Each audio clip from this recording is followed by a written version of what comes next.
Alright, world. God lives within you, dude. God lives in your heart. God lives in everything that we do. Whatever you do, remember that God lives within you. And if you don't like the word God, so what? I'm sorry. I mean, that's fine, you know? It doesn't really matter, dude. God, spirit, oneness, consciousness, unified field, light, love, life. God is. There is no such thing as not God. God is in everything. There's no such thing as not the unified field of unlimited possibility, the quantum field of infinite potential. Whatever you do, learn about the fact that there's only one thing going on in the universe, and that is divinity, and that is love, and it is light. Everything is a blanket of light, and light pushes itself through itself to densify, to become matter. That's how we have reality. This reality, this seemingly solid reality, is light densified. Ask any modern day physicist, dude. They will tell you that reality at its basis is light densified. And everything that we see is an expression of that densified light. And there really is only one thing in the room, and it's densified light.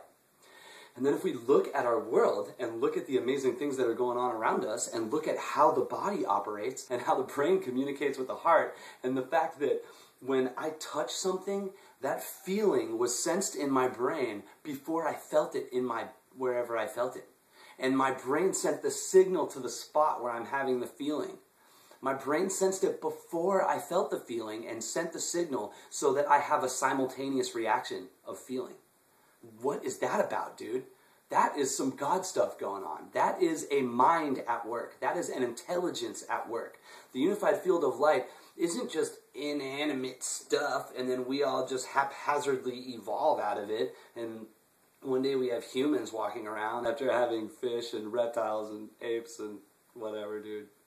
There is evolution. Evolution absolutely is a process that goes on in the universe, and there's an intelligence at the heart of the evolutionary process. And human beings are like the furthermost evolved aspect of that intelligent creation. In fact, the human body is designed to be the embodiment of God. That's why we're so aware. That's why we feel love. That's why we create art. That's why we connect with each other from a heart space. That's why we have a feeling in our heart that elation, dude, joy, compassion, excitement. Those kinds of things are inspirations from that one field that creates everything in existence, that is an unconditionally loving force. It's not a judgmental force. It doesn't judge the bird for pooping on the human. It doesn't judge the you for condemning your brother. It just is. It loves everything, and it always says yes to everything. And we are its furthermost expression of yes, and it is inviting us to become aware of this and embody it in its full nature. That's what Jesus' deal was, dude. Jesus came to pave the way for humanity to remember the fact that it is capable of achieving that experience. That the human being is capable of being the full expression, the full embodiment of the loving force that creates all of life, man. God flowing through you in unlimited expression. You want to fly? Why do you think you have that inspired idea? Because God, the unlimited aspect of you, is inspiring you forward. It's calling you forward to greater heights than you have ever dreamed possible of yourself. And Jesus paved the way for a piece of that. Jesus walked on some water, healed some people, manipulated some matter, showed us that we were capable of performing acts that we hadn't yet dreamed. And he said, all this that I do, so shall you, and so much more. He who that believeth in me. And when I say me, I mean the Father, God within me. And you have God within you. And so it is with the human being, man. God lives within us. There's only one field, right? And that one field is densified light to create the human body.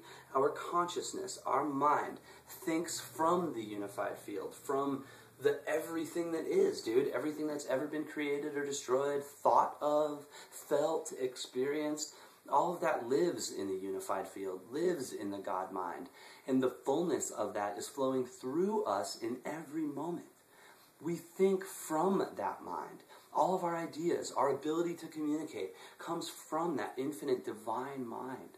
That divine mind loves us and expresses itself through us for the purpose of having an experience of the expression, you know? Whatever the experience is that we're having is the reason why. And that's why the meaning of life is the meaning you give it, because like whatever you're experiencing is the meaning of the life that is being expressed in that moment. Like, what else are we going to do with our time, dude? Are we going to keep the economy going? Are we going to keep buying gas and hoping somebody changes our power structure so that we don't have to have starving people on the planet? Or are we going to reach for our unlimited nature and change our world from within ourselves? Change how we view ourselves, how we view each other, how we view the world. If I can see you as God expressed, then I'm telling my subconscious mind that I see me as God expressed. We have that ability on our horizon, and it's our invitation to reach for that kind of a possibility.